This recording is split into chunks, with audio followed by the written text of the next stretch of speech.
기분도 있다라고 봅니다. 알겠습니다. 네. 네. 자, 다음 주제 넘어가겠습니다. 자, 오늘 이제 윤석열 전 대통령 2차 소환일입니다. 일단 오늘 윤 전 대통령 출석을 안 했고요. 특검은 이제 7월 5일 9시까지 출석하라고 한 번 더 최후 통첩을 했는데 이때도 안 나오면 뭐 형사법적 절차를 따르겠다고 하는 걸로 봐서는 체포영장 청구한다는 얘기인데 그런 얘기죠? 예. 그런데 그때는 아마 나간다고 했고요. 네. 아마 그런 일 없을 것 같은데 한마디로 그 특검이요. 너무 그 언론 플레이를 하면서 쇼를 한다. 저는 이렇게 봅니다. 예를 들어 저도 고소 몇 건 당해가 제가 직접 출석도 해보고 네. 또 변호사니까 의뢰인들하고 대리도 하잖아요. 네. 요즘 이게 어느 경찰이든 다 미리 협의를 해요. 요즘 아주 인권 친화적으로 당신 이게 우리는 요런 날짜가 며칠 네, 비는데 네. 그 편한 날짜가 언제입니까? 이러면 이게 물어봐서 협의해가지고 날짜 정하는 거예요. 그런데 특검은요. 오자마자 경찰의 연속도 아닌데 경찰이 3번 소환했다고 바로 체포영장부터 툭 치잖아요. 네. 기억됐죠? 잘못된 거. 그런데 그럼에도 불구하고 날짜를 또 일방적으로 언론에 먼저 알려가지고 토요일 날 오라. 이렇게 가긴 갔잖아요. 그런데 그 다음에도 또 이틀 만에 밤늦게까지 조사받은 사람을 이틀 만에 또 오라는 거예요. 이런 식으로 저는 하는 게 과연 이게 인권 친화적인 수사냐. 아니 윤 대통령이 죄인입니까? 지금 무죄 추정 원칙이에요. 무죄입니다. 왜 범죄 요즘 범죄는 이렇게 안 합니다. 지금 다른 특검은 현판식도 안 했어요. 그런데 내란 특검은 준비 절차도 안 하고 체포영장부터 툭 치면서 계속 이틀 간격 이렇게 부르고 있잖아요. 이런 이게 무리한 수사하면 역풍부입니다. 이러면 안 돼요. 뭐 인권이라는 걸 운운하면서 그 뒤에 쏘는데요. 그거는 염치 없는 행동이죠. 사실상 우리가 이제 다른 걸로 하죠. 그 검찰에 소환한 피의자로서 한번 대치해서 보십시다. 그러면 중대한 범죄를 저지른 피의자가 이런 식으로 인권 운운하면서 몇 시에 나간다, 몇 시에는 못 나가겠다, 며칠에 나가겠다. 예를 들어서 중대한 살인을 저질렀거나 뭐 방화로 많은 사람을 희생을 시켰던 사람이 그렇게 한다면 국민들이 어떻게 하겠어요? 인권 운운한다면 그걸 봐줄까요? 윤석열 전 대통령의 혐의는요. 내란 죄예요. 무죄 추정이라 하더라도 거기에 대한 범죄에 대한 지금 수사를 받는 것이고 무기징역에서 사형입니다. 어떤 형사범보다 가장 무거운 중범죄를 저질렀어요. 그런데 이런 부분에 있어서 인권 운운하면서 줄다리기를 하는 모습들은 국민적 눈높이에 맞지 않고 저는 특검이 너무 무디다고 봅니다. 이런 것들을 한번 소환해서 또 재소환하면 형사적인 절차 따라서 하겠다. 그래서 5일 출석을 통보해요. 왜 그러죠? 시간이 많지 않습니다. 저는 이런 부분에 있어서는 계속해서 수사를 회피하고 조사를 회피하는 부분에 있어서는 강력하게 영장 청구를 통해서 형사 절차를 좀 간소하기 위해서는 구치소에 감금시켜서 조사를 하는 게 국민들의 법감정이라든지 생활 안정을 위해서도 도움이 될 것이다라고 좀 말씀드리고 싶습니다. 네. 여튼 윤 전 대통령의 지금 이런 대응을 두고 구속을 재촉한다라는 벽쪽의 분석이 있습니다. 피해자로서 부적절한 법률 대응을 하고 있다는 건데 서 변호사 의견은 어떠세요? 저는 전혀 동의를 안 하고요. 대통령이 오히려 법치가 뭔지를 보여줘야 됩니다. 그래야 앞으로 이렇게 당하는 피해자들이 없을 거예요. 뭐냐면 공개 비공개는 조국 대표 그때 장관 때 네. 공보 준칙을 만들어가 본인도 비공개, 정경심 비공개, 조민도 비공개했어요. 네. 그래서 조국 장관 때 만든 걸 지키라는 거예요. 그러면 다른 피해자들도 다 공개할 겁니까? 그 요구를 했던 거예요. 그다음에 검사가 조사라. 특검이란 게 특별한 검사입니다. 그냥 경찰이 계속 이어서 바로 할 것 같으면 경찰한테 맡겨놨지 말라 특검합니까? 지금 특검은요. 내용 파악도 안 하고 기존에 검사 수사한 사람 박창환 총경 너가 와서 수사해. 그다음에 검찰 이창규 공안부장 있다. 내한테 원래 있잖아요. 고검에. 네. 너가 가서 해. 그러면 그냥 경찰 검찰에 맡겨놓지 특검은 말라 구성합니까? 특검이라는 거는 변호사나 이런 게 예외적으로 검사가 파견도 받지만 네. 원래는 변호사들이 특별한 검사가 돼서 수사하는 게 특검 네. 제도입니다. 그런데 지금 수사를 전부 기존 검찰과 기존 경찰에 의존하면요. 이거는 제도 자체가 제대로 운영 안 되는 거죠. 이걸 바로잡은 거고 네. 특히 박 총경은요. 네. 2차 체포할 때 현장에 온 사람이고 그다음에 대통령의 비화폰 통화 내역 자체가 2급 군사 기밀이에요. 이걸 임의로 가져간 사람이에요. 그래서 고발해놨어요. 그러면 피의자가 조사를 하면 이해충돌되죠. 그래서 거부한 거예요. 자, 근데 서 변호사 법률 전문가니까. 근데 어쨌든 지금 윤 전 대통령과 신경전 기싸움이 어쨌든 특검 심기는 거슬리는 거잖아요. 특검이 좋아하진 않잖아요. 예. 자, 그런데 이렇게 기싸움을 벌여서 윤 전 대통령이 유리하지 않을 텐데 얻을 건 별로 없어 보이는데. 이럴 것도 없어요. 왜냐하면 이 조원석 특검이 말도 안 되는 이럴 무리한 것도 거 하면요. 없다. 오히려 국민을 믿고 저는 윤 대통령의 원칙대로 더 강하게 당연히 왜 특검 앞에 뭐 특검이 뭐 고향입니까? 우리 집입니까? 왜 특검 무서워? 특검도 그냥 검찰뿐이에요. 그 검찰 욕하듯이 당당히 대응하면 돼요. 알겠습니다. 이제 민주당에서는 윤 전 대통령 구질구질하다, 법꾸라지다 이제 이런 비판이 나왔습니다. 민주당이 보기에 이런 것들 윤 전 대통령 측의 의도가 있다고 보세요? 아니 그러니까 이게 한 번 사람이 죄를 저지르는 게 한 번이 무섭지 두 번 세 번 하는 거예요. 대한민국의 헌법 질서를 철저하게 파괴해 본 사람이기 때문에 웬만한 대한민국의 사법 질서 같은 경우는 눈에도 안 들어오는 겁니다. 아까 말씀한 대로 뭐 잃을 것도 없지만 얻을 것도 없다. 그러니까 솔직히 그런 표현이라는 게 뭐냐면 막 가자는 겁니다. 막장의 인생이 아니고서는 그렇게 잃을 것도 얻을 것도 없으니까 그냥 막 가는 거야. 라는 행태밖에 되지 않을까요? 사실상 대통령이 뭐 피의자의 권익을 보여준다고요? 대통령 아닙니다. 자연인이고요. 그냥 피의자의 한 사람이에요. 그것도 중범죄를 저질렀고요. 사실상 본인도 검찰총장 출신이고 검사 출신인데 그 사법의 수사 소환 여러 가지 방식들이 검찰이 어떤 행태로 하고 피의자는 어떤 행태를 취해야 되는지 누구보다 잘 알 겁니다. 역지사지에서 그가 특검을 했을 때 어떻게 했는지 하면 너무나 많은 얘기를 해야 되니까 안 하겠지만 국민들을 그래도 국민들에게 선출됐던 대통령직을 했던 사람으로서 국민들한테 최소한 송구하다면 이런 모습은 보여야 되지 않잖아요. 그래서 저는 윤석열 전 대통령 측이 이럴 게 없다고 이렇게 대응을 하는 것은 말씀한 대로 구속을 자초하는 것이고 저는 아마 특검이 5일 이후에는 조사를 하면서 인신의 구속을 하지 않고서는 수사 진행이 좀 어려움에 처할 것 같아요. 그래서 아마 윤석열 전 대통령에 대해서 이런 줄다리기는 이제 그만 하는 결정을 하지 않을까 생각합니다. 그러니까 이제 그 국민의힘이나 보수 진영에서는 특검이 이제 윤 전 대통령의 재구속을 이미 상정해놓고 결론을 정해놓고 한다 이렇게 이제 보는 시각이 많습니다. 그걸 알면서 윤 전 대통령 왜 구속을 재촉하는 듯한 비상식적인 행동을 하느냐 어차피 그렇게 갈 텐데 이런 이제 해석도 나오는데 어제 이제 노컷에 보도된 걸 보니까 첫날 조사받을 때 윤 대통령 측이 전혀 예상하지 못한 핵심 증거를 특검이 제시하니까 윤 전 대통령이 좀 당황하거나 충격받아서 본인한테 불리할까 봐 수사 미룬다. 조사 거부한다. 이런 전언이 나왔다는데 이거 맞다고 보세요? 이거는 이게 가짜뉴스 중에 가짜뉴스입니다. 가짜뉴스. 제가 이게 변호사 2명 다 확인했고요. 네네. 네. 이런 거는 이게 컷 좀 해야 됩니다. 아무리 이름이 노컷 신문이지만 이런 건 컷해야 돼. 가짜뉴스는 컷할 거는 컷하고 또 노컷할 거는 노컷하고 그것도 이게 기자들도 데스킹을 좀 보잖아요. 예. 이게 무슨 근거가 있어요? 그 조사한 게 뭐냐면 이게 그 체포영장 있죠. 예. 1차 때 네. 이순영 판사가 왜 손으로 적셔 써가지고 형소법 뭐 310조 적용 안 한다. 네네. 그거 기억나시잖아요. 예, 그렇죠. 그때 공수처가 또 내란 수사권이 있냐 없냐 논란이 네, 많았잖아요. 네, 네. 그러니까 이제 경호처에서 판단해서 이거는 이게 그 영장이 적법한 게 아니다. 이래가 경호처하고 협의하다가 돌아갔잖아. 그때 뭐 사격전이 벌어지고 누구 죽은 사람도 없고요. 네. 폭행협박도 없었어요. 네. 그거 조사로 온 거예요.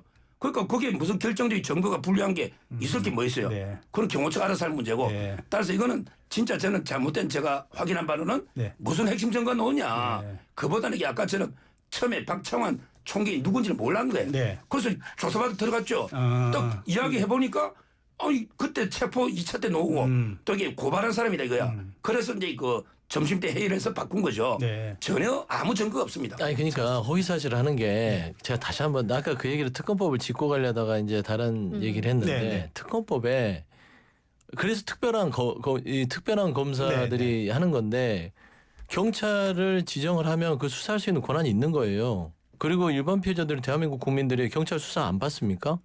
다 물어보세요. 경찰의 수사 못 받습니까? 피해자가? 다 수사 받잖아요. 경찰 가서. 뭔 소리를 하는 겁니까? 그래서 지금 특검에서 뿔이 나서 윤석열 측 변호인들 자꾸 허위 사실을 가지고 수사 방해하면 당신들도 수사하겠다. 그게 또 특검법이 있어요. 수사 방해하면은 수사를 또 진행할 수 있도록. 그게 법에 다 근거해 있어서 그 총경을 데려다가 특검이 임명을 해서 수사의 권한을 부여했습니다. 그러면 피의자가 받아야죠. 그 피의자가 본인이 뭔데 못 받겠다 받겠다 고발했다 안 했다 고발 안 한 사람이라고 분명히 밝혔는데도 허위사실을 통해서 밖에다가 이렇게 수사를 방해하는 목적들 저는 특검이 그래서 계속 다시 한번 강조하지만 무뎌요. 좀 강하게 수사를 방해하면 바로 그 변호인도 수사를 하고 윤석열 전 대통령도 이런 식으로 나오면 더 이상 윤석열 전 대통령 호칭을 쓰지 말고 피의자에 대해서 네. 정확하게 윤석열 씨에 대한 수사를 강력하게 진행해야 된다. 자꾸 네. 이러게 되면 국력이 소모되고요. 여러 가지로 국민들의 이 이더위에 우라통이 터진다. 그런 말씀 좀 네, 드리고 알겠습니다. 좀 전에 이제 서 변호사께서 이제 노컷뉴스 단독 보도에 대해서 왜 컷을 안 했냐 얘기하는데 그 서 변호사 개인 의견이고요. 그건 이제 재미로 유머로 네, 그냥. 노컷뉴스가 판단하는 문제입니다. 알겠습니다. 자, 이제 또 한 가지 해석이 나옵니다. 왜 그럴까? 윤 전 대통령이 김건희 여사를 방어하기 위해서라는 해석도 있습니다. 재판부가 부부를 구속시키진 않았던 이제 전례를 따라서 김 여사 불구속, 본인은 구속 이걸 염두에 두고 이렇게 하는 거다라는 설에 대해서는요. 지금요 김건희에서 혐의가 16개인데 네. 제가 보기 억지로 무리하게 기소한다면 뭐 미래에서 지구하고 통화한 거 있잖아요. 네. 도이치모터스죠. 억지로 한다면 그러면 그게 얼마냐 벌금 김혜경 사하고 똑같이 나올 거야. 벌금 150만 원. 왜냐하면 이게 손모시 전주도 벌금 나왔거든요. 따라서 이게 김건희 여사는 구속될 사안 범죄 자체가 없어요. 진짜 도이치모터스 하나 정도가 이게 저는 거리가 안 된다 봐요. 그 통화 내역도. 근데 기소해봤자 벌금 150 김혜경 여사하고 똑같은 형량이다. 근데 뭘 불구속을 뭐 하기 위해서 염두에 둡니까? 구속될 사안 범죄가 없다. 아니다. 아예 아니다. 16개 중에. 네. 그다음에 본인도 그래요. 네. 지금 제일 중요한 게 내란이 사형 무기잖아요. 네. 내란이 구속 취소가 됐어요. 근데 아주 말도 안 되는 예를 들어 뭐 체포영장을 방해했다. 공무방해. 또는 이게 비아폰은 자동으로 이게 삭제되거나 시스템에 따라 없어지는 걸 네. 증거인멸했다. 네. 아니 내란으로 석방된 사람을 이걸로 이게 구속한다? 예를 들어 살인죄가 석방이 됐어요. 근데 살인할 때 칼을 찔렀는데 옷이 손괴가 됐다. 네. 그러면 내 옷을 갖다 찢었으니까 그걸로 구속할게. 이게 말이 됩니까? 따라서 이게 내란이 불구속인데 그 아무것도 아닌 게 비아폰이나 뭐 체포방해 가지고 다시 구속한다? 이건 없다 봐요. 절대 그런 일이 없을 거예요. 근데 그 서 변호사 이거 하나 더 여쭤볼게요. 그 이제 윤 전 대통령이 퇴원할 때 이제 휠체어 이제 끌어서 이제 김 여사 퇴원시키는 모습이 공개됐잖아요. 예.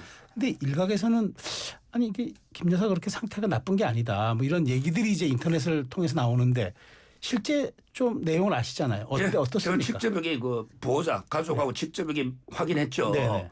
그건 뭐냐면 이게 그 우울증만 있는 게 아니고 네. 원래 이제 들어갈 때는 그 호흡곤란. 호흡곤란. 예, 거기도 치료를 받았고요. 네. 그다음에 김건희 여사가 원래부터 상당히 저혈압이에요. 근데 이번에 살도 많이 빠졌잖아요. 네. 체중도. 네. 지금 상당히 저혈압이라 가지고 현기증, 어지럼증이 심하다는 거예요. 그러니까 이제 병원에서도 또 넣다가 이게 괜히 또 막 휘청휘청하고 예. 쓰러지면 곤란하잖아요. 네. 그래서 이게 그 저혈압, 현기증, 어지럼증 때문에 휠체어 타게 해서 온 거죠. 아. 이거 뭐 휠체어 탄다고 안 모르겠습니까? 어차피 이게 소환할 거 아니에요. 이건 진짜 너무 이게 제가 어제 다른 방송에서 매정하다 했는데 네네. 우리가 너무 이거 가지고 아무리 이렇게 공개하는 거는 좀 안 맞다 봐요. 아 그래요. 네. 매정한 겁니까? 누가 더 매정할까요? 그 윤석열, 김건희 두 부부가 대한민국 국민들한테 매정할까요? 국민들이 매정할까요? 그걸 좀 묻고 싶고요. 일단은 이분들은요 한나라의 대통령직을 수행하면서 권력을 누릴 만큼 누렸던 분들입니다. 거기에 대해서 책임을 져야 되는 것이고 뭐 아픈 부분에까지는 뭐라 할 수는 없으나 직관적으로 따졌을 때는 휠체어를 타고 나온 것까지는 이해는 하나 저혈압 환자라며요. 심각한 저혈압 환자들은요 제 주위에도 많습니다. 벌떡 일어나지 않습니다. 천천히 일어나죠. 휠체어에서 차에 탈 때 벌떡 일어나더라고요. 그럼 큰일 납니다. 특히 저혈압 환자들은요. 제가 설명을 해드릴게요. 그리고 집에 가서는 그냥 편안하게 소파에서 과일도 드시고 핸드폰도 보시면서 걸어 다니고 피곤하시더라고요. 그러면 국민들 눈에 의사의 전문적인 소견서가 필요하겠지만 국민들 눈에 어떻게 보일까요? 그게 정말 심각한 우울증 환자로 보일까요? 아니면 쇼로 보일까요? 그냥 저는 퀘처만 던지겠습니다. 판단하지 않고. 그거는 국민들이 알 수 있는 것이다. 네. 그래서 국민들의 직관까지 속이려고 하는 그런 것들을 끊임없이 못 버리는 것들이 안타깝고요.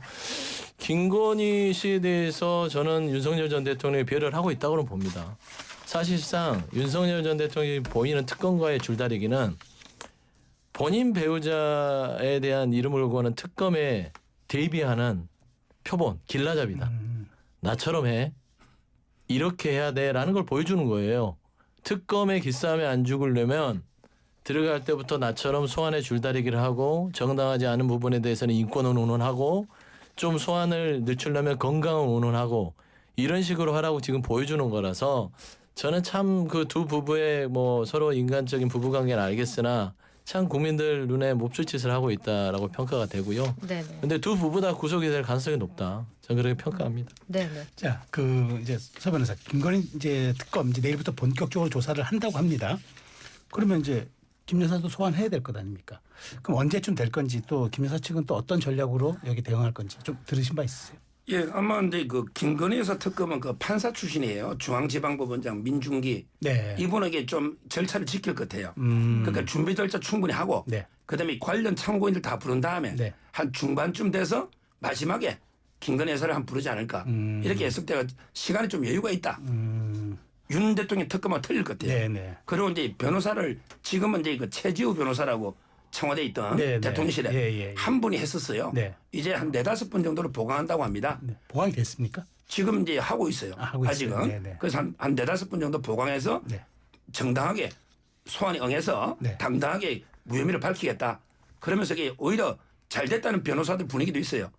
왜? 안 그러면 이게 전부 기정사실화돼가 뭐 양평이 어떠고 뭐가 어떠고 전부 이게 기정사실화 돼버렸잖아. 차제 털고 가자. 이번에 털검에서 기소를 못하면 네. 근데 국민들도 특검 믿겠죠. 특검을 못 믿을까요? 특검에서 무혐의한 거는 네. 이제 김건희사 털고 가잖아요. 그 점에서 오히려 잘 됐다 봐요. 아니 근데 참 답답한 게 진작 털지 그랬어요. 진작 털었으면 그때 그 이원석, 송경호 송경호. 예, 송경호 이 지검장 검찰총장이 털자고 할 때 털었으면 되는데 그때는 그런 생각이 안 들었을까요? 저는 그래서 저는 서정욱 변호사님 말에 동의할 수는 없다. 변호사들이 잘 됐다. 이제 털고 갈 수 있다. 이제 와서 뭘 털 거예요? 이미 다 털렸는데. 그래서 사실상 김건희 씨는 16개 혐의를 지금 적용받고 있고 플러스 알파가 있을 거예요. 여러 가지 이제 일가들에 대한 여러 가지 범죄 의혹들이 네. 하나둘씩 나오고 있기 때문에 사실상 저는 그 인신의 구속은 초반부터 피할 수 없는 상황 같고요. 변호사 5명 갖고는 쉽지 않을 것이다. 최소한 한 30-40명은 있어야 가능하지 않을까 그렇게 판단됩니다. 네. 네네. 자, 이 대통령이 모레죠. 오늘 3일 취임 30일 기자회견을 엽니다. 취임 100일 기자회견을 통상적으로 했던 것에 비하면 상당히 빠른 편인데 준비가 그만큼 잘 돼 있었던 걸로 봐야 되겠죠? 뭐 준비가 뭐 잘 돼 있다고 봐야겠죠. 오랫동안 지난 대선부터 그리고 야당 대표를 하면서부터 준비가 돼 있었기 때문에 이 위기의 상황에서 인수 없이도 무난하게 국민들한테 높은 평가를 받고 있다. 한 달이 채 안 됐음에도 불구하고 급속도로 이 대한민국의 상황 자체가 회복되고 정상화되고 있다는 느낌은 체감도가 높다라는 것들이 국민적 의견 같고요. 사실상 뭐 소통 시간이 좀 빠른 거 아니냐. 취임 30일 만에 한다는 게 뭘 보여줄 게 있어서 하느냐라는데 저는 소통의 방점이 있지 뭔가 그럴싸하게 뭐 미래청사진을 가지고 국민들한테 어떤 일은 그 좀 앞으로 뭘 할 것이다 라는 얘기들보다는 앞으로 이렇게 해 나가는데 좀 도와주십시오. 그리고 그럴 수밖에 없습니다라는 좀 안정감을 주기 위한 이 취임 30일 기자회견이 아닐까 싶어요. 그래서 저는 어떤 분들은 뭐 앞으로 뭘 보여줄 건데 30일 안에 뭘 할 거야. 국정기획도 안 끝냈고 뭣도 안 됐고 뭣도 안 됐는데 그런 비판하시는데 일단은 지켜보시죠. 30일. 근데 그 TK 지지율도 지금 이재명 대통령 50% 넘는 거 보니까 이 대통령이 자신감이 넘치는 것 같습니다. 지금 제가 기자들 매우 만나봤더니 질문 잘못해가 자기 불이익 당하고 회사도 피해볼까 싶어서 전전긍긍하고 있어요. 자기 검열한다는 거예요? 옛날에 김예륜 기자 질문 잘못해가지고 회사 그만뒀잖아요. 네. 제가 기자라면요. 네. 2가지 물어봐야 돼요. 뭐 물어봅니까? 특별감찰관 설치할 거냐 말 거냐. 두 번째. 아들 도박. 네. 그다음에 2번째 왜 본인 변호사를 6-7명을 다 공직으로 대납했냐. 네. 이거는 꼭 물어봐야 될 것 같아요. 그 두 가지를. 예. 물어볼- 특별감찰관은 공약인데 말이 안 나와요. 알겠습니다. 빨리 임명해. 두 가지 질문한지 지켜보겠습니다. 자, 일단 여기까지 봐야 되네요. 벌써 시간이 됐습니다. 자, 지금까지 서용주 맥 정치사회연구소장 서정욱 변호사 두 분과 함께했습니다. 감사합니다. 잘 들었습니다. 감사합니다.